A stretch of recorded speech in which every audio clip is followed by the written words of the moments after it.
ዘረኝነትና ጥላቻን ቂመኝነትና በቀልን ሁሉንም በመተው የይቅርታን ታላቅነት ለሚመሩት ህዝብ ያስተማሩት በራሳቸው ህይወት ነው።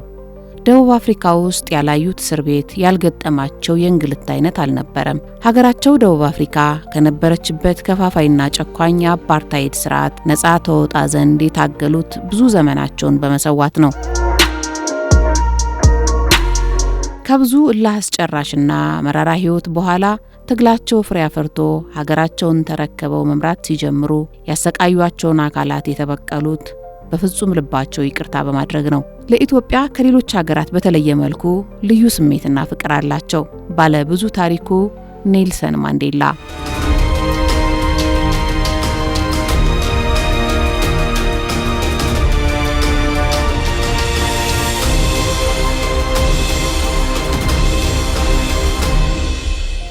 ማንዴላ ኢትዮጵያ ውስጥ በነበራቸው የወራት ቆይታ የተቃጣባቸው የግድያ ሴራ ባይከሽፍ ኖሮ ምናልባትም የመጀመሪያ ጥቁር ደቡብ አፍሪካዊ መሪ አይሆኑም ይሆናል። ደቡብ አፍሪካም ከአፓርታይድ ስርዓት ሳትላቀቅ ልትቆይ ትችል ነበር።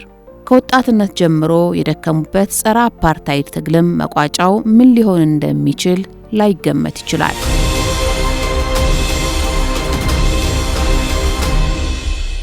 በዛሬው የፋና ከዋክብት ዝግጅታችን ስለ ኔልሰን ማንዴላ ብዙ ልናጫውታችሁ አይደለም። ይልቁንም ማንዴላ በግርማዊ ቀዳማዊ ኃይለ ሥላሴ ዘመነ መንግስት ወታደራዊና የመሪነት ስልጠና ለመውሰድ በሚስጥር ወደ ኢትዮጵያ መጥተው በነበረበት ወቅት የተቃጣባቸውን የግድያ ሴራ ስላከሸፉት ታማኝ ኢትዮጵያዊ ወታደር በጥቂቱ ልናወራችሁ እንጂ ያኔው ለግላጋ ወጣት የሀገር ዘብ ወታደርና የኢትዮጵያ የቁርጥ ቀን ልጅ የዛሬው አዛውንት ሻምበል ጉታ ዲንቃ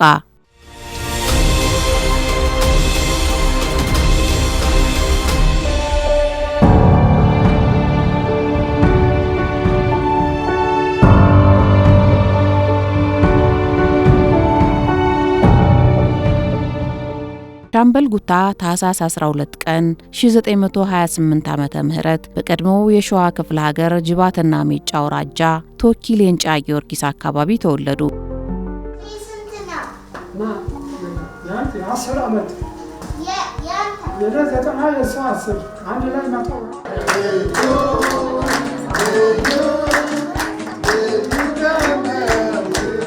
ለኔ እድሜ ሰጥታችሁ ልጆቻችሁ ተባርኮ እንደዚህ ያለ ልጅ ልጠላችሁ እግዚአብሔር ይስጥልኝ። ተባረኩ ልጆች። እድሜያቸው 20 ሲሞላው በ1948 ዓመተ ምህረት ሀገራቸውን በውትድርና ለማገልገል ወስነው ወደ ስልጠና ገቡ። ለወታደራዊ ልዩ ሙያ ከየትምህርት ቤቱ ሲመለምል እኔም ከ200 ተማሪዎች ጋር ተመልምዬ ኮልፌ ፈጥኖ ደራሽ ፖሊስ ማሰልጠኛ ገብቼ የ6 ወር ኮርስ እንደጨረሱ መደበኛ ወታደር ሆኜ ለማገልገል በፖሊስ ውስጥ ለማገልገል ችያለሁ። በኮልፌ ፈጥኖ ደራሽ ማሰልጠኛ በፖሊስ ሰራዊት ውስጥ ስልጠና እንደጀመሩ አጋጣሚ ሆኖ ለእርሳቸው ምርጫ ባልነበረው የሙዚቃ ክፍል ውስጥ ተመደቡ።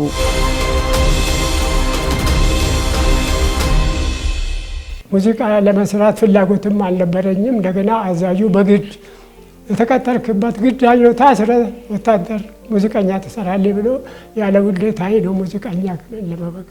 ከዛም በኋላ እንዳጋጣሚ ከውጭ ከእስራኤል ሀገር ኮማንዶ ለማስተማር እግረኛ ለወታደር ለማስተማር ኮማንዶ አስተማሪዎች እስራኤሎች መጥተው እግረኛ ሲያስተምሩ በጣም ነበር ለመማር ምኞቴ ነበረኝ።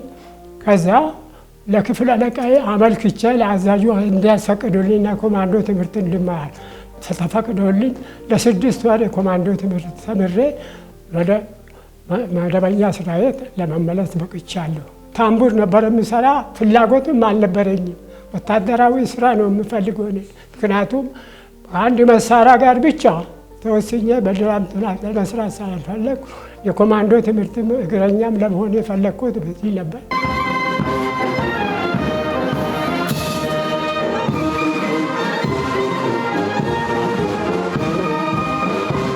በ1954 ኔልሰን ማንዴላ በኮልፌ ፈጥኖ ደራሽ ፖሊስ ማሰልጠኛ ስልጠና ሲጀምሩ በወቅቱ የማሰልጠኛው አዛዥ የነበሩት ጀነራል ታደሰ ብሩ ማንዴላን እንዲጠብቁ ከመረጧቸው ወታደሮች መካከል አንዱ ሻምበል ጉታ ዲንቃ ናቸው። ሻምበል ጉታ በወታደራዊ ጥብቅ ስነ ስርዓት ለወራት ማንዴላን ሚስጥራዊ በሆነ መንገድ እንዲጠብቁ ተደረገ።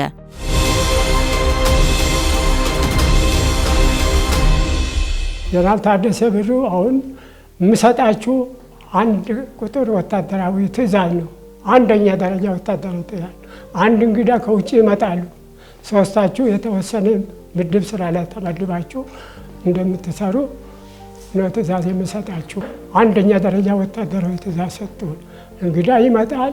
ማንም ሳያውቀውና ማንም ሳያየው ስልጠና ይወስዳል። ማንነቱን ወደፊት ከእናንተ ሌላ አንድ መኮንን አለ። እሱ በበላይነት ከሶስታችሁ መተለቃ ፍቃዱ ወንድሙ የጥበቃ ኃላፊና የህይወት ጥበቃ ኃላፊና ኮማንዶ ትምህርት ወታደራዊ ስልት ታስተምራለ። ከሱ ሳትለይ ሁለታችሁ ግን በ24 ፈረቃ እንግዳውን ትጠብቃላችሁ። በ24 ፈረቃ ማንም ቢጠይቃችሁ የማትናገሩ ምስጢር ተብሎ ተነገረንና አዛዡ ትእዛዝ ሰጡን። ማንዴላን በ24 ሰዓት ፈረቃ በመጠበቅ ለማንዴላ ጥበቃ ተመደብኩ።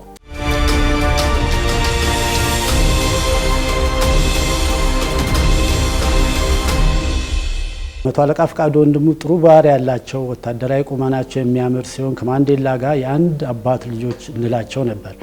ማንዴላ ለ3 ወራት ያህል በስልጠና ላይ ቆይታቸው ለ2 ስንጠብቃቸው የጥበቃ ተራይ ከ90 ቀን 45 ቀን የኔ ተራ በመሆኑ ማንዴላን ከጠዋቱ 12 ሰዓት እስከ ምሽቱ 3 ሰዓት ተኩል ለ15 ሰዓታት ከአይኔ ሳይለዩ እጠብቃቸው ነበረ። ማንዴላ አይንም አያውቀንም። በስውር ጥበቃ ነው የምንጠብቀው። ወደ ማንዴላ የምጠጋም ሰውዬው የለም። ለወታደሩ ግቢ ካምፕ ውስጥ በኑ ተነግረዋል። ስለሱ ማንም ሰው ጥያቄ ያቀርብ።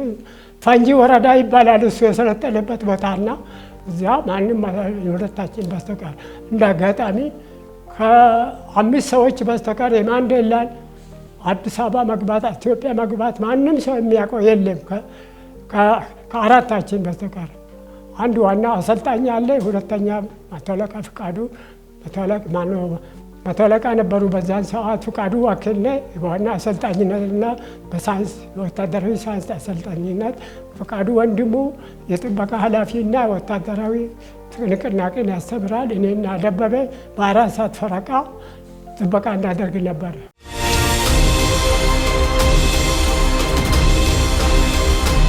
በአቶ ከተማ ይፍሩ የውጭ ጉዳይ ሚኒስትር የነበሩ እሳቸው ግንኙነት የነበራቸው ማንዴላ ለንጉሱ ሁኔታውን አስቀርቦ አቶ ከተማ ይፍሩ ናቸው ይህን ነገር ያመቻቹ። የአቶ ከተማ ይፍሩ ደግሞ የኢትዮጵያ የውጭ ጉዳይ ሚኒስትር ነበሩና ከማንዴላ ጋር በጣም ቅርብ ግንኙነት ነበራቸው። እሳቸው መጥቶ ይጠይቋቸዋል። ማንዴላ ቅዳሜ በ15 ቀን አንድ ቀን ጊዮን ሆቴል ሄዶ ከእሳቸው ጋር ተገናኝቶ ተዝናንቶ ይመለሱ ነበር። ወታደራዊ አመራር አሰጣጥ ለወታደራዊ ስልጠና ለመውሰድ ነበር የመጡ ከሀገራቸው። ከማንኛውም ሀገር መርጠው ወደ ኢትዮጵያ የመጡት በሰላም ኢትዮጵያ ሰላማዊ ሀገር ነች ብሎ ያለ ጥርጣሬ በተዝናና ሁኔታ በቀላሉ አይደለም ማንዴላ የሰለጠኑት። ለ6 ወር የሚሰጠውን በ3 ወር ነው ጨርሰው ወደ ሀገራቸው የሄዱ። ሌት ተቀን ነበር የሚሰለጥኑና የሰለጥኑትም ሜዳ ላይ እንደሆነ አይደለም። የፈጥኖ ደራሽ መኮንኖች ክበብ አለ። ሰገነቱ ላይ ነበር በምስጢር የተማሩት። ምድር ላይ እንደ ተራ ወታደር ተከብሮ እንደ አንድ አገር መሪ ተደርጎ ነበር ማንዴላ የሰለጠኑት። ኢላማ ወረዳውንም ያደረጉት ሰበታ ወረዳ በሚገኘው ኢላማ እዛ ነው። ከዚያም በኋላ ነው ሰልጥነው ወደ ሀገራቸው ለመሄድ ይበቁ ማንዴላ።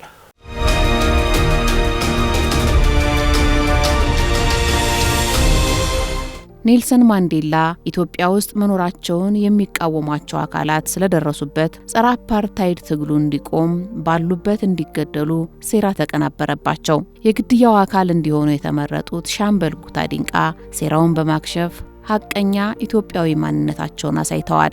በሕይወት ተርፈው የመጀመሪያ ጥቁር ደቡብ አፍሪካዊ መሪ እንዲሆኑም ለማንዴላ ታሪካዊ አሻራቸውን አሳረፉ።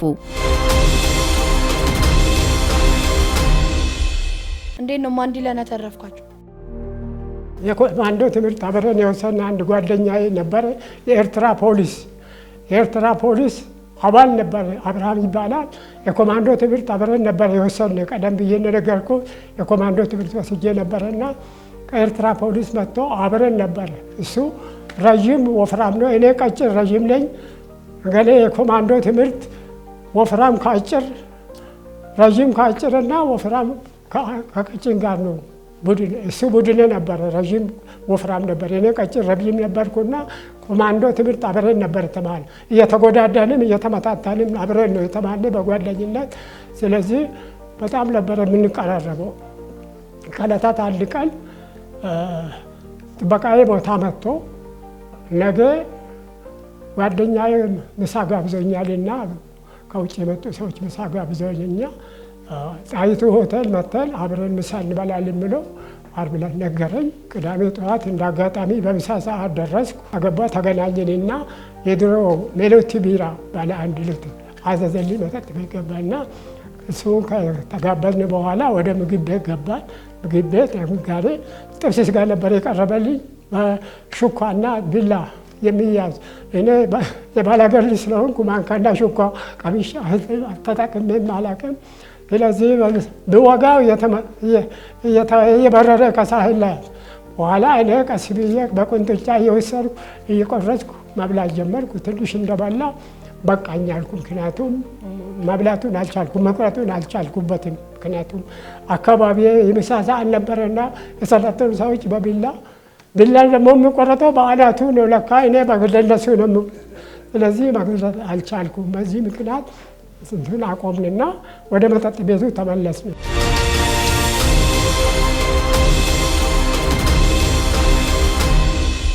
እንግዲህ ጓደኛዬ ነው ጎታ ከዚህ አድካሚ የወታደር ስራ የምንለቀቅበት አንድ ነገር ምነግርህ ትቀበላለህ ወይ አለኝ። እሺ የሚችለው ከሆነ ለምን አልቀበልም ብዬ ተስማማን። ከዛም በኋላ አሁን እነዚህ ማዶ የተቀመጡ ሰዎች የጋበዙን ናቸውና ከውጭ የመጡ ናቸው። ስለዚህ ለአንተ አሁን 2000 ፓውንድና አንድ የተጠመደ ካሜራ ይሰጥሃል። ይሄን የምትጠብቀውን ሰውዬ በመስኮት ገብተህ በተማርከው ወታደራዊ ስልት ገመድ አንቀህ ከገደልክ በኋላ በሚሰጥህ ካሜራ ፎቶግራፍ ታነሳለህ። አንድ ጊዜ ሙሉን፣ አንድ ጊዜ ውድ ፎቶግራፍ ማስረጃ እንዲሆን ማለት ነው። ከዛ ማታ ወደ ውጭ የምንሄድበት መኪና ተዘጋጅቶ እዛ እቴጌ መስክ ካምፕ አካባቢ ስለሚጠብቀን አንተ ግድያውን ከፈጸምክ በኋላና ፎቶግራፍ ካነሳ በኋላ ትመጣለህ። ከዛ ወደ ውጭ ሄደን የተሻለ ኑሮ እንኖራለን፣ ገንዘቡ ተመንዝረው ለቤተሰቦች ይሰጣል ብሎ ነው ነገረኝ። ያንን ነገር እንግዲህ ካሰብኩ በኋላ ፈቃደኝነቴን ከገባሁበት አጣብቅኝ ለመላቀቅ እሺ ብዬ ግድያውን ተስማምቼ ከዛም በኋላ ተለያየን። እኔ ከፒያሳ መርካቶ ድረስ በሩጫ ደርሼ ወደ ካምፕ በጋሪ ተሳፍሬ ወደ ካምፕ ለመሄድ ደረስኩ። ኮልፌ ፈጥኖ ደራሽ ካምፕ ከመድረሴ በፊት የያዝኩትን ካሜራና ገንዘቡን አንድ ደንበኛ ሱቅ ባለሱቅ ነበር፣ እዛ አስቀምጬ አዛዡ ቢሮ ገባሁ። ሄድኩ። አዛዡ የረፍት ሰዓታቸው ነበረና ታኝተዋል ብሎ ባለቤታቸው እንዲቀሰቅሱኝ ያደረጉ። ማን ላከ አንተ ለምን መጣ ምናምን ብሎ ባለቤታቸው ጠየቁ። ተልኬ ነው አልኳቸው። መልእክት ለነግራቸው ነው ለእሳቸው ብቻ የምነገራሉ። በኋላ እሳቸው ተቀስቀሱ መጡ። ምን አጋጠመ ለምን መጣ ምናምን ብሎ ያውቁኝ ስለነበረ ጠየቁኝ። በኋላ ለብቻው ነው የምነግረውት ምናምን ብዬ ለብቻቸው ወደ ሳሎን ገብተን ሁኔታውን ከመጀመሪያ እስከ መጨረሻ ገለጽኩላቸው። ከዛም በኋላ እሳቸው በጣም ደነገጡ፣ በጣም አሰቡ። ወታደሩ እንዲያመልጥ 2 የስውር ጥበቃ ልምድ ያላቸው አባሎች በቁጥጥር ስር እስኪውሉ ድረስ በጥብቅ እንዲከታተሉ በእኔም ላይ 2 ወታደሮች ተመድበው ምናልባት ሀሳቤን ለውጪ ግድያ እንዳልፈጸም ማስጠንቀቂያ ተሰጥቶኝ እንዲጠብቁኝ የተመደቡ አባሎች የስምምነት ፊሽካ ድምጽ እንደሰሙ እኔን በእጅ ማሰሪያ ካቴና አስረው እነ 100 አለቃ ፍቃዱ በቁጥጥር ስር ከዋሏቸው የግድያ አስፈጻሚዎች ዘንድ እንዲወስዱኝ ተደርጎ በአዛዥ መኮንኑ ከፍተኛ የሚስጥር ትዕዛዝ አሰጣጥ ኔልሰን ማንዴላ የግድያ ቅንብር ማክሸፍ ኦፕሬሽን ትዕዛዝ ተሰጠ።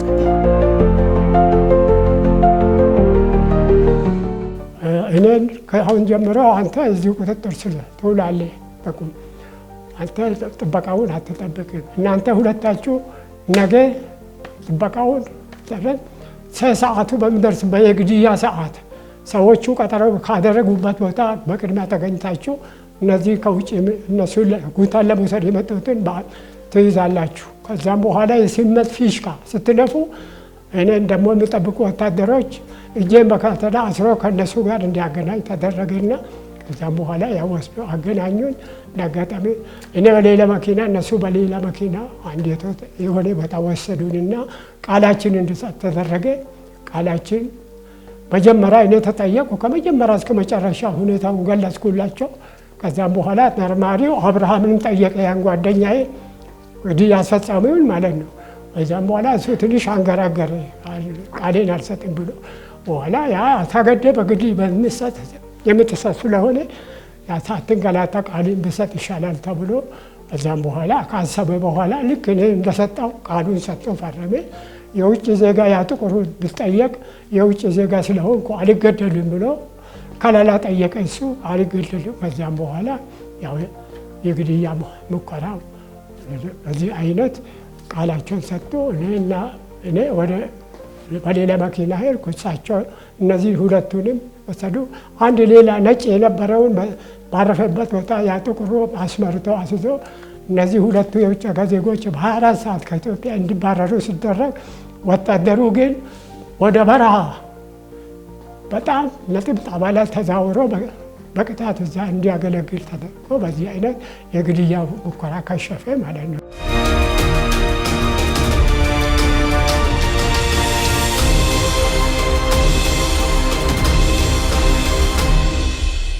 እሳቸው እንዳይሞቱ ለማድረግ አንደኛ ሰብአዊነት ነው ይሰማኝ፣ ሙሉ ሰብአዊነት። ሁለተኛ ከአስተዳደግ ከቤተሰብ የወረስኩት ያስተዳደግ እንትን አለ። በውትድርና ትምህርት በዲሲፕሊን ታንሽ ያደግኩ ስለሆነ የሀገሬ ፍቅር ከልቤ ነው የሚያስደስተኝ።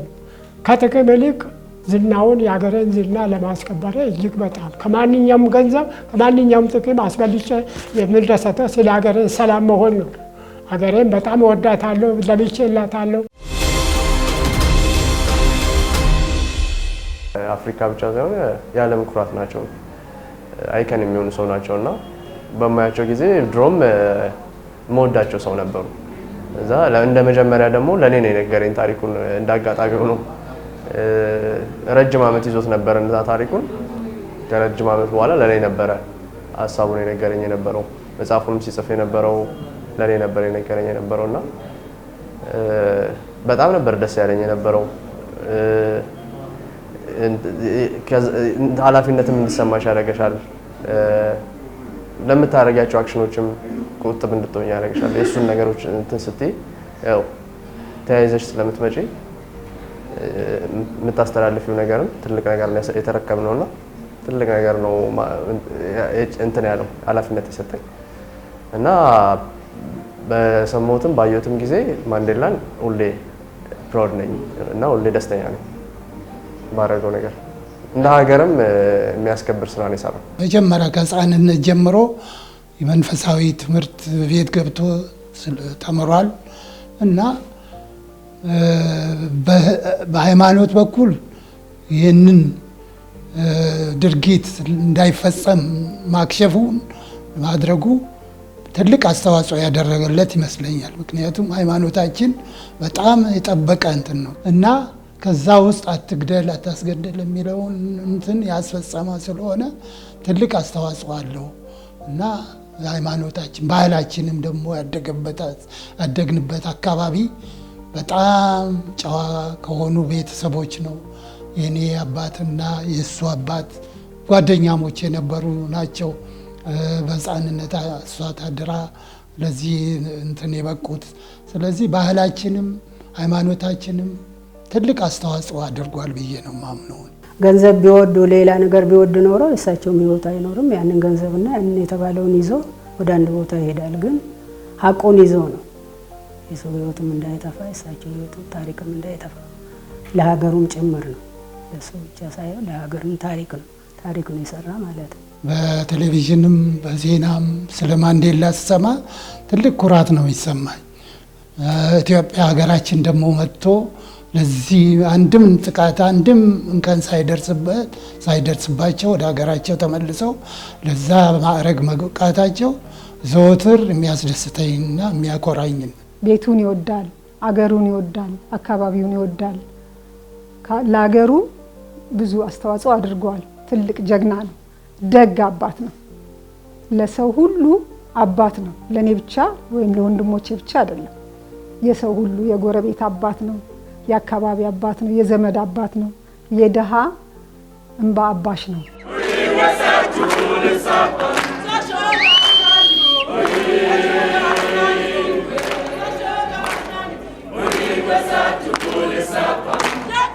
ኔልሰን ማንዴላ ስልጠና ጨርሰው ወደ ሀገራቸው ሲመለሱ ልዩ የሽኝት ድግስ ተዘጋጅቶላቸው እንደነበር ሻምበል ጉታ ያስታውሳሉ። በሽኝት መርሃ ግብሩ ላይ ለማንዴላ በጀነራል ታደሰ ብሩ የሽጉጥ ስጦታም ተበርክቶላቸው ነበር። ይህች ሽጉጥ በደቡብ አፍሪካ ማንዴላስ ገን የተሰኘ ታሪካዊ ፊልም ተሰርቶባታል።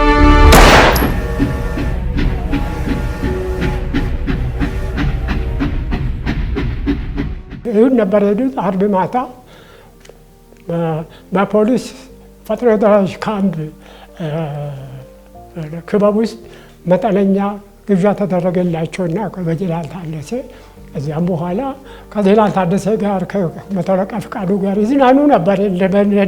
ዳንስ ሊሞክሩ ነው። በጣም ተደስተው ከዚያም በኋላ ጀነራል ታደሰ ከሽንጣቸው አንስቶ 38 ኢንች ባለ ኮልት ሽጉጥ ከጎናቸው አውጥቶ ከዚላ ጫማ የኮማንዶ ዚላ ጫማ ጋር ሽልማት ሰጥቷቸዋል።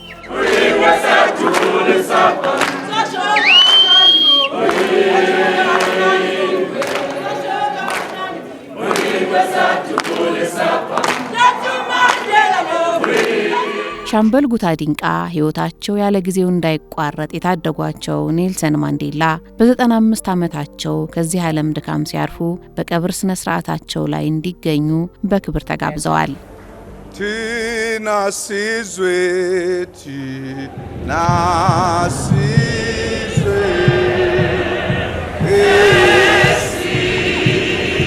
የደቡብ አፍሪካ ኮሚኒቲ አባሎች ይህን ነገር ያውቁ ስለሰሙ በማንዴላ ቀብር ስነ ስርዓት እንዲገኝ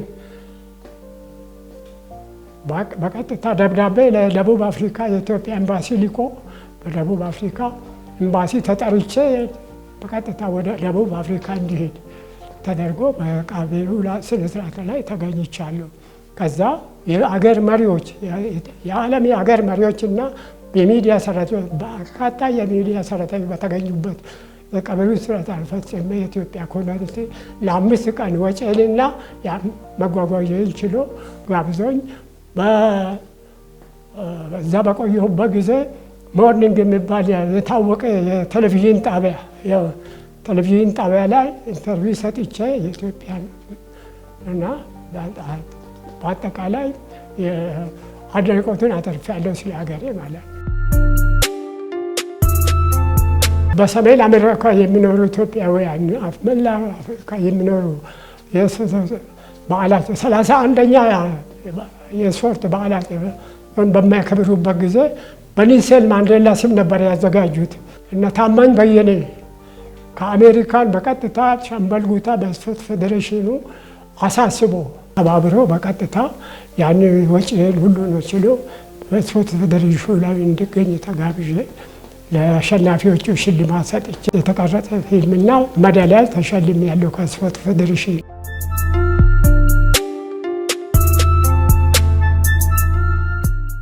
ሻምበል ጉታ በሙያቸው በሀገሪቱ ልዩ ልዩ ስፍራ ተዘዋውረው ሰርተዋል። በልጅነታቸው ካገቧቸው ባለቤታቸው 8 ልጆችንም አፍርተዋል።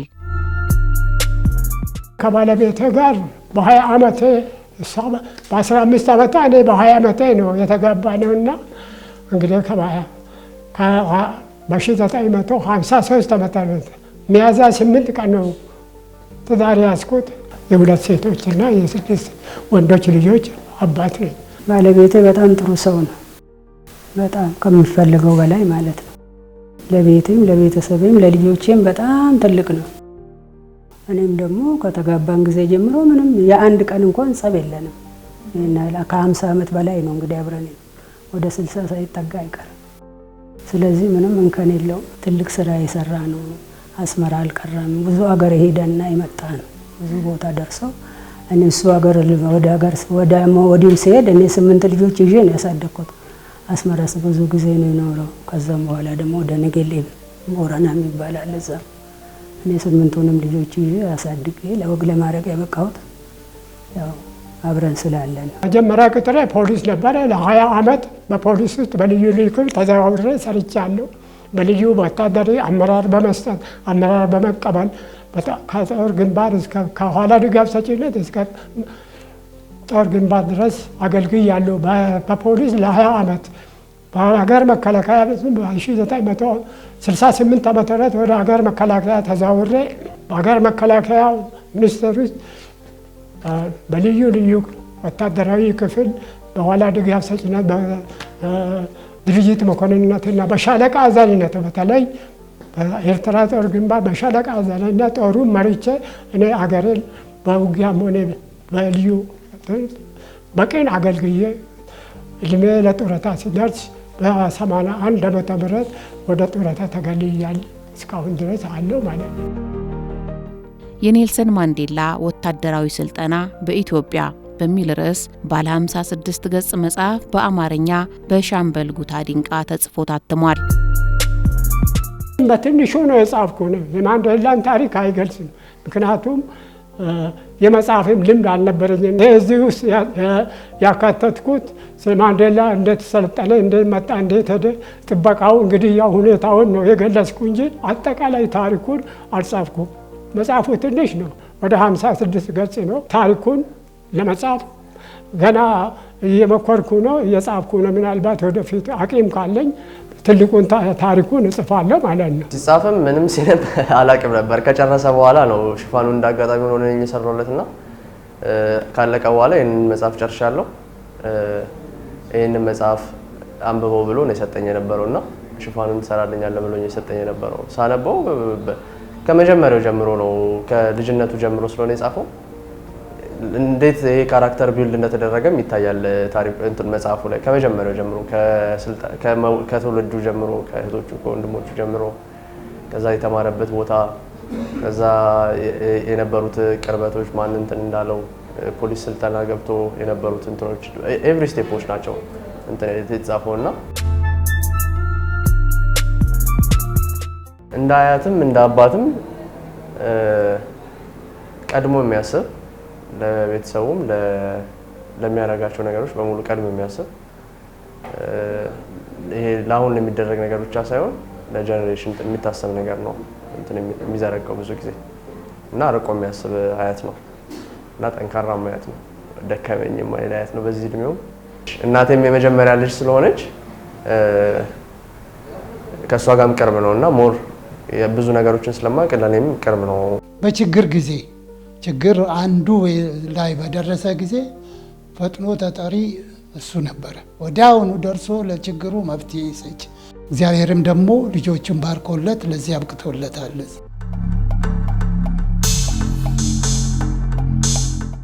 ሻምበል ጉታ ዲንቃ ከ20 ዓመታቸው ጀምሮ በውትድርና ሀገራቸውን በልዩ ልዩ መስክ አገልግለው ቆስለው ደምተውላታል። ኢትዮጵያ ደቡብ አፍሪካውያን ከአፓርታይድ ስርዓት ነፃ እንዲወጡ ያደረገችው አስተዋጽኦ ግቡን እንዲመታ ማንዴላን በመታደግ የኢትዮጵያ የቁርጥ ቀን ልጅነታቸውን አስመስክረዋል። የተሰጣቸውን ኃላፊነት በታማኝነት በመወጣት ደቡብ አፍሪካ በራሷ ልጅ እንድትመራ ሚና አላቸው። እድሜ ተጨምሮላቸው ያሰቡትን ታሪካዊ መጽሐፍ ይጽፉ ዘንድ ምኞታችን ነው።